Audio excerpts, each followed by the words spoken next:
Yo man, February 20, 2026 today man. Isa ko na lang dito sa room. Yung room namin. Yo, today umuwi na lahat ng mga classmate ko. So ako na lang dito man. So gawin natin yung mga kalokohan nila. Yo bro.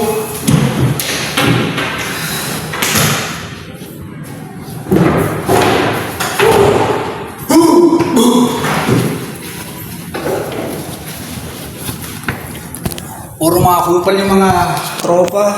Puro kupal lang. Yo.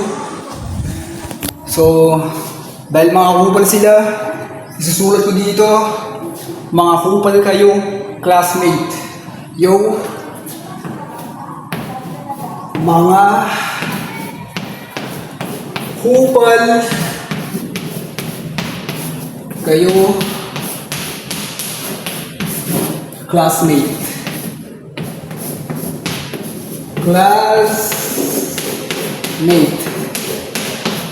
Mabasa na lang sa Monday. Mga kupal kayo classmate. Mabasa na lang sa Monday. Yo! Yun naman yung basura na trash can namin. Yo! Men. Puno. Puno men. Grabe. Tapos itong mga bangkuhan, umalis sila dito na hindi inaayos men. Siyempre, hindi ko na rin naayusin. Iniwan nilang hindi maayos. Siyempre, hindi ko na rin ayusin. Para matas. Yo! Kupal sila mga... Yo! Nandito na lang men. Dahil uwi na din ako sa bahay namin. So, thank you for watching.